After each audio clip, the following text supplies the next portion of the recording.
During my baby shower, my brother announced he got into Stanford. Then they turned it into his party while I scrubbed frosting off the floor. I didn't argue, but the next morning, my mom found something on the kitchen table and started screaming.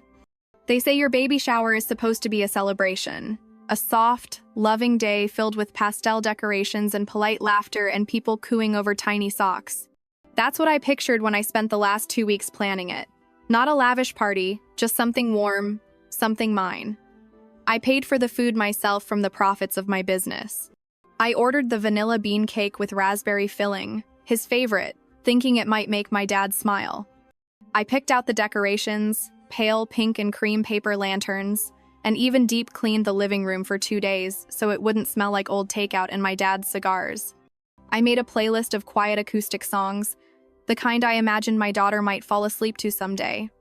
I strung paper garlands across the window myself, balancing precariously on a stool at 8 months pregnant because no one offered to help.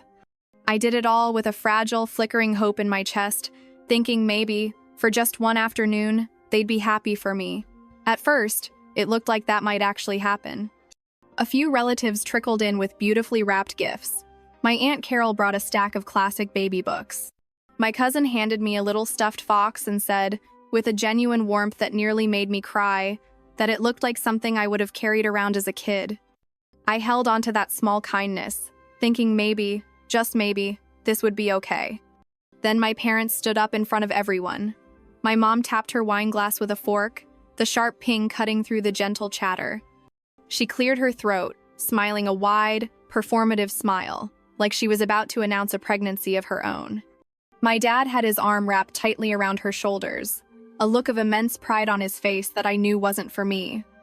I saw Michael out of the corner of my eye, shifting from foot to foot, biting his lip to keep from grinning.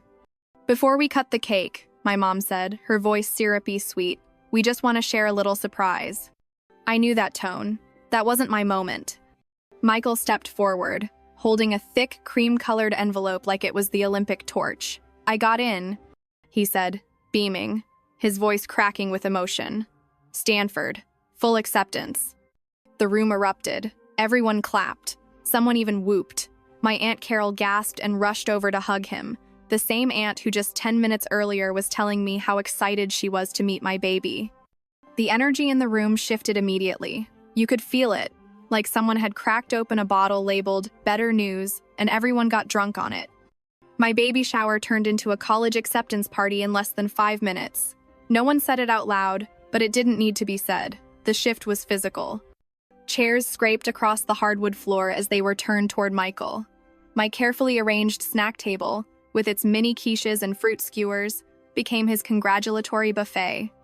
My cake, the one I had so carefully chosen, sat untouched on its stand, a lonely monument to a celebration that was already over. Then his friends arrived, not mine, his. A flood of loud voices and backpack-strapped high school seniors barged in like they owned the place. One of them shouted, "Where's the party at?" And another, without asking, already had a Bluetooth speaker in his hand. Music, loud, thumping bass that shook the windows and completely drowned out the lullaby playlist I'd spent 2 hours curating. I was still standing there, holding a lukewarm cup of ginger tea someone had handed me an hour ago. Still wearing the soft pink sash my cousin bought that said "Mom-to-be." No one looked at me. They moved the gifts off the main table to make room for drinks. I saw one of Michael's friends carelessly stack my presents on the floor in a corner, then toss his soaking wet jacket right on top. The box containing the delicate, hand-knitted baby clothes I had been so excited about was instantly crushed and stained. My mom told me casually, without making eye contact, that we'd cut the cake later, when things calmed down. Then the cake got moved too. Someone set a 2-liter soda bottle next to it, which tipped, leaving a sticky brown trail of fizz down the pristine white frosting. I picked up a napkin and started blotting it. The frosting had smeared onto the tablecloth and dripped onto the floor. I got down on my knees, my belly heavy and awkward, to wipe it properly before it dried and stained the wood I had paid to refinish last year. And while I was kneeling, 8 months pregnant, wiping frosting off the floor like some afterthought of a maid, someone stepped right over me to hug Michael. They didn't even say, "Excuse me." I stayed there for a few seconds, just crouched on the floor, hands sticky with icing, breathing in deep through my nose while they laughed and shouted over my head. I could hear Michael in the other room, his voice booming with confidence, talking about campus visits and dorm preferences. My mom was bragging loudly about the expensive tutors they'd hired to help him reach his true potential. The same mom who told me at 16 that college was a scam for people with nothing better to do, and I should just get a job at the supermarket. So, I did. I worked shifts until my feet ached, then came home and packed shipping boxes for my tiny online shop in the dead of night. I figured things out on my own. And when my business started to grow, I didn't ask them for anything. I paid my bills, I saved, I bought this house with money they didn't even know I had. But somehow, in their minds, they still believed it was theirs. My mom once told a neighbor, with a magnanimous air, that she was so glad I was lucky enough to be able to live at home during my pregnancy. She said it like she was doing me a favor, conveniently forgetting that I paid the mortgage, the utilities, and even a significant part of Michael's tutoring fees last year when they were a little short. It all played in my head on a loop as I slowly, painfully, stood up, sticky napkins still clutched in my hand. I looked around the room. My beautiful decorations were crumpled. My hand-painted welcome baby banner had been pushed aside to make space for a hastily drawn sign on a piece of cardboard that said, "Congrats, Michael." I didn't cry. I didn't yell. The time for that was long past. I walked to the kitchen, washed my hands, dried them methodically on a dish towel, and I went to my room. I closed the door, the muffled thumping of the bass, a dull alien pulse against the wood. I sat on the bed. My back ached, my feet were swollen, but my head was icily clear. Down the hall, the music thumped like a heartbeat that didn't belong to me. I picked up my phone, opened a folder I'd been quietly building for weeks, and made a call. I didn't argue, but I also didn't forget. I used to think things were equal when we were little, that we were just two kids in the same storm trying to stay dry under the same leaking roof. But when I look back now, really look, I can see the way the scales were always tipped, even in the smallest things. When I was 6 and Michael was 4, he threw my favorite porcelain doll, the one with the real lace dress, into the fireplace. I cried for an hour. My mom told me it was my fault for leaving it where he could reach it. When I said that wasn't fair, she sent me to my room for talking back. Michael got extra dessert that night. I didn't. In 3rd grade, I won 2nd place in the citywide spelling bee. I came home beaming, holding the silky blue ribbon like it was made of solid gold. My dad glanced at it and said, "Just 2nd? Maybe next year you'll try harder." When Michael won a participation medal in a local soccer tournament, they threw him a pizza party. When I got an A on a math test in 8th grade, my dad said, "Well, at least you're trying." When Michael got the same grade a year later, he got a new tutor and a full lecture about unlocking his brilliance. I was expected to help around the house because I was more mature. I did dishes while Michael played video games. I cleaned bathrooms while he got praised for remembering to take out the trash once a week. I was told to be patient, to be grateful, to set an example. The older I got, the more invisible I became. When I was 16 and tentatively said I wanted to go to college, my mom laughed. "College? For what? So you can waste 4 years and come out drowning in debt?" "Oh, honey, you're better off getting a job and saving up." So I did. I applied to everything: grocery stores, retail warehouses, call centers. I got hired at a discount clothing store and worked the floor during the madness of Black Friday while Michael was still in middle school. By the time he was 16, he had a brand new laptop, 3 private tutors, and a college prep coach my parents took out a small loan to cover. They called it an investment in his future. They never asked me if I needed help with anything. I remember once, at 17, I got into a minor car accident on the way to work. I wasn't hurt, just shaken. I called my mom from the side of the road, my voice trembling. She sighed heavily into the phone. "You should have been more careful, Emily." Then she hung up. 2 years later, Michael dented his fender in a parking lot, and my dad left work early to go comfort him. He told everyone at dinner that night how grown up Michael had been for calling him right away. At 19, I started my online shop. It was small, just reselling clearance items and shipping them from my bedroom. I packed orders at night, sometimes falling asleep beside the printer, waking up with ink smudges on my cheek. I never told anyone how many returns I had to eat, how often shipping delays made customers furious. I just kept going, and slowly, painstakingly, it worked. It wasn't glamorous. It wasn't flashy like a Stanford acceptance letter, but it was stable enough to quit my retail job, enough to build something real. When I bought the house, I didn't tell my parents right away. I just invited them over for dinner and handed them a copy of the key. My mom cried. My dad patted Michael on the back and said, "See, now your sister has a place where we can all be together." They moved in the next month. They never asked if they should contribute. Never offered to split the bills. They acted like I was simply doing what any good daughter would do. I let it slide. I told myself it was temporary. I thought maybe if I gave enough, they'd finally see me. When I told them I was pregnant, I expected shock, maybe even disappointment. What I got was worse, apathy. "Oh," my mom said, blinking slowly. "Well, I guess that's happening." My dad just asked if the father was in the picture. I said no. They nodded. No follow-up questions. No congratulations. They told Michael at dinner the next night. He laughed and said, "Guess we'll have to baby-proof the Xbox." I had to laugh too, but only because it was easier than crying. When I offered to hire someone part-time to take over some of my order fulfillment so I could rest during the last few months of my pregnancy, my dad frowned. "Are you sure you can afford that?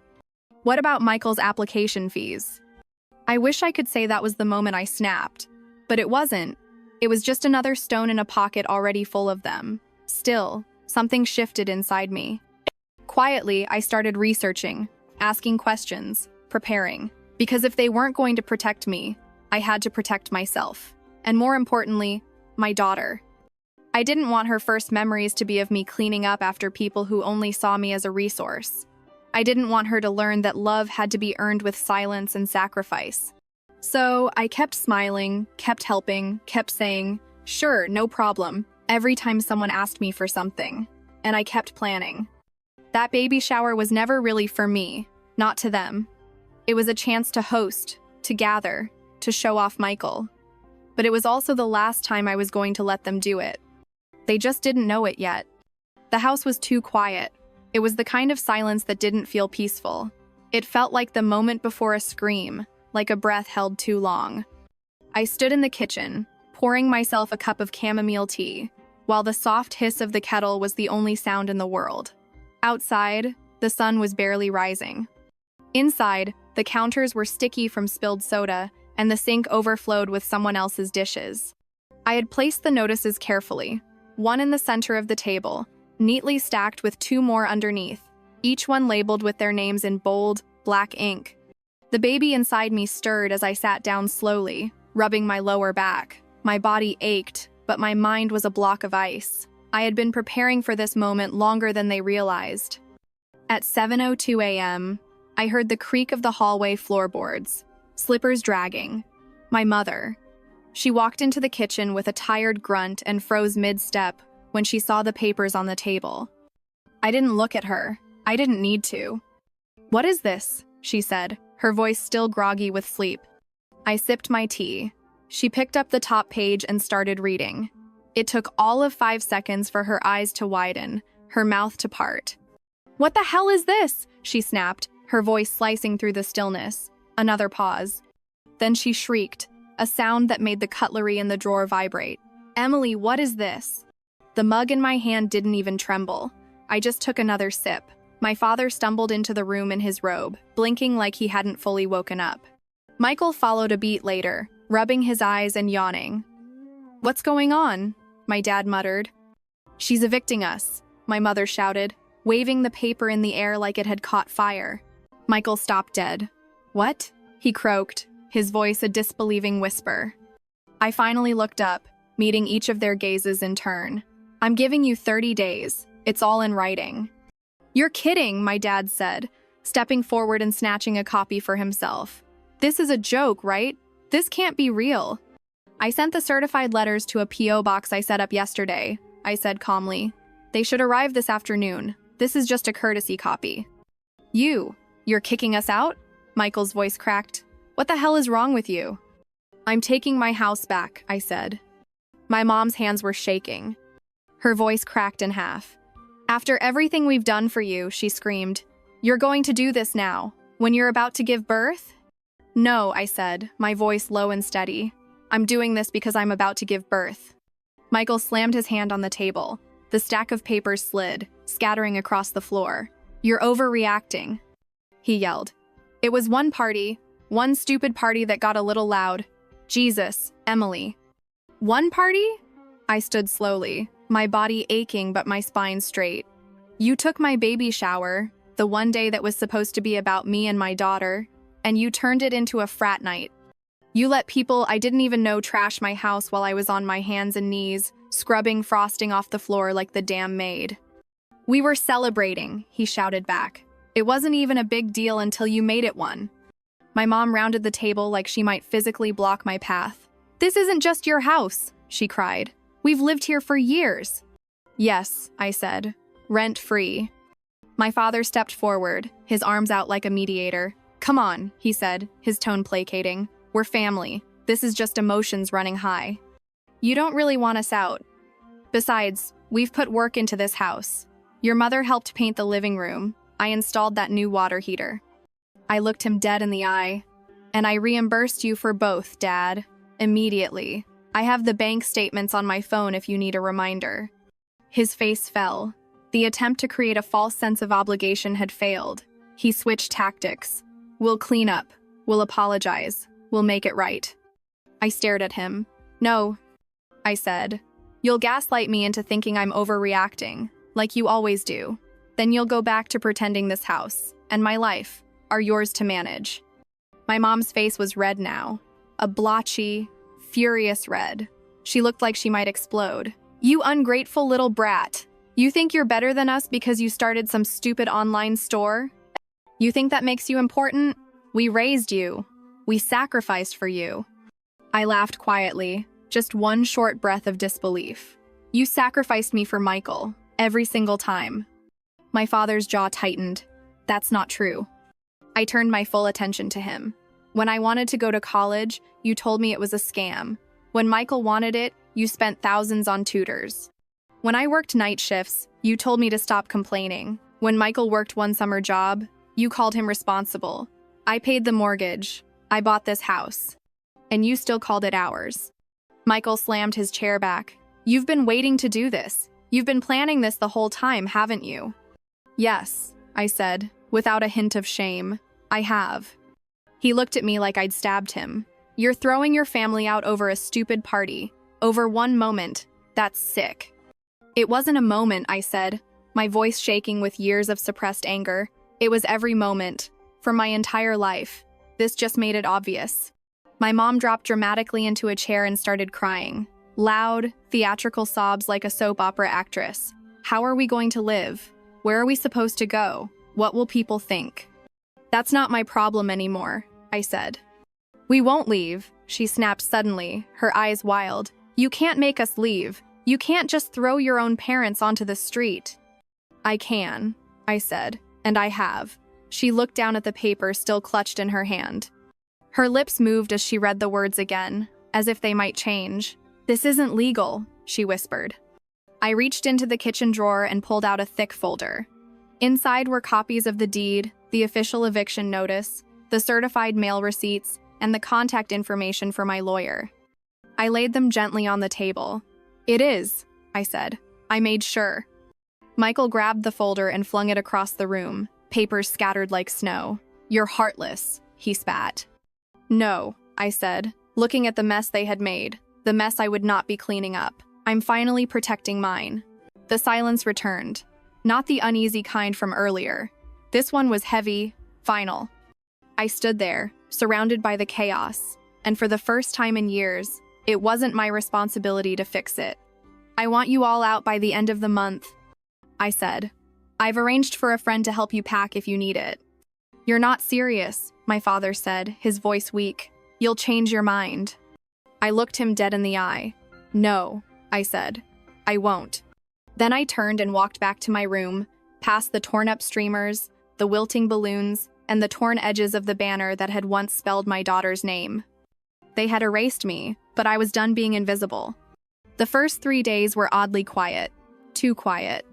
I half expected more shouting, more door slamming. But instead, the house settled into a strange limbo where no one looked at me, and I didn't try to be seen. They moved like ghosts. But I knew the silence wouldn't last. On the 4th day, the calls began. It started with Aunt Rachel, then Uncle Ted. Then my mom's friend from church, who hadn't spoken to me in 3 years, suddenly texted, "We're really concerned about you, sweetie." Concerned. Right. My mother had begun her smear campaign, painting me as hormonal, unstable, and irrational. The next day, my father asked to talk. "We'll start contributing," he said. "Rent, bills. We should have done that before. You had years," I thought. "You didn't just forget. You chose not to." Day 7, Michael tried a different tactic.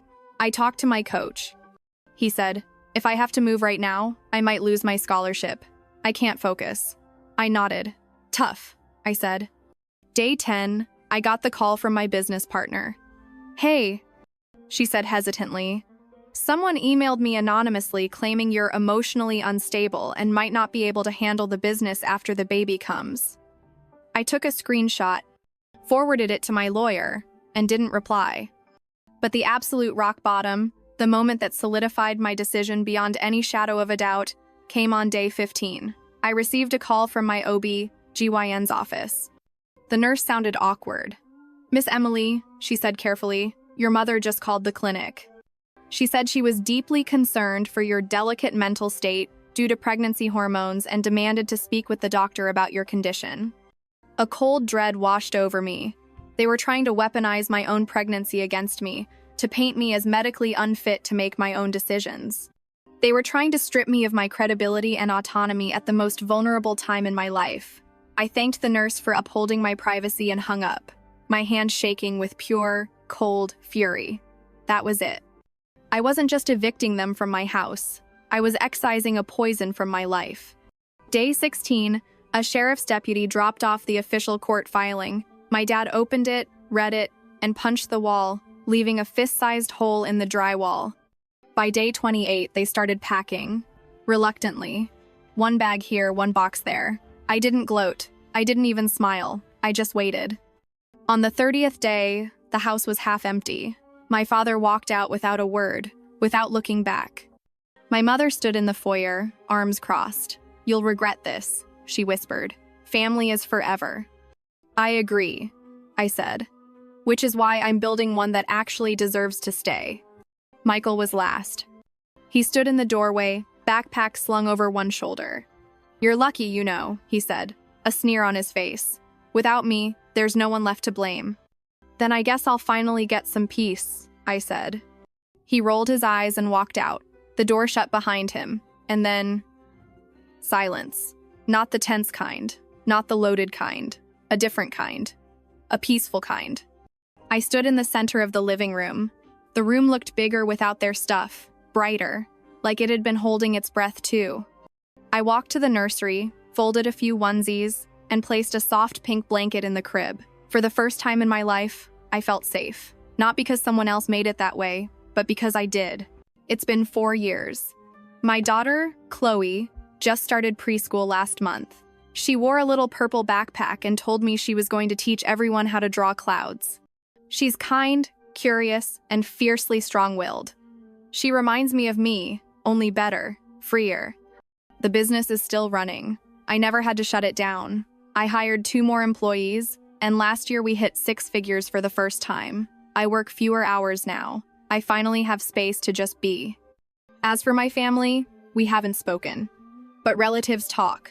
From what I've heard, Michael dropped out of Stanford after his first year. He couldn't keep up without someone managing his life and cleaning up his messes. My parents moved in with my Uncle Mark, but that didn't last long. The real kicker, according to my cousin, came at his own daughter's 10th birthday party. In a moment of chillingly familiar audacity, my mother apparently tried to hijack the little girl's party, attempting to turn it into an impromptu fundraiser to help Michael get back on his feet. She tried to steal the spotlight from another child. My uncle, who possesses far less patience than I ever did, had them out of his house by the next evening. They're not doing well now, I hear. And no, I don't feel good about that, but I don't feel guilty either. I gave them chance after chance. I asked for the bare minimum of respect. And when they refused to give it, I finally stopped offering them everything of myself. Some people say family is unconditional, but I think respect must be the foundation it's built on. Anyway, that's the update. Do you think I did the right thing? Let me know in the comments. This story is a powerful testament to the truth that family is not an unconditional license for disrespect, and that blood is not a bond if it only flows one way. It teaches us a profound and often painful lesson about boundaries. Boundaries are not walls we build to punish others. They are fences we erect to protect the sanctity of our own well-being. For years, Emily operated without them, allowing her sense of self to be eroded by 1,000 small cuts, a dismissed achievement, an ignored celebration, a constant, draining sense of being secondary in her own life. Her family did not see her as a person to be cherished, but as a resource to be managed and a utility to be used. The ultimate moral is that true strength is not found in endless endurance of mistreatment, but in the courage to recognize when love has been replaced by obligation and support has become exploitation. Emily's final act of evicting her family was not an act of cruelty, but an act of radical self-preservation and profound motherly love. She was not just claiming her house, she was claiming her life, her peace, and the right to build a new legacy for her daughter, one founded on mutual respect, genuine celebration, and the unwavering belief that she and her child are worthy of being the main characters in their own story. It teaches us that sometimes the most loving thing you can do for yourself and for the future family you hope to build is to walk away from the one that is breaking you. If this story resonated with you, I would be so grateful if you'd hit that subscribe button and ring the notification bell. We're on a mission to reach our first big milestone of 1,000 subscribers this month, and every single one of you helps us get closer to that goal. By subscribing, you won't miss out on the next story. Thank you so much for your support. It truly means the world.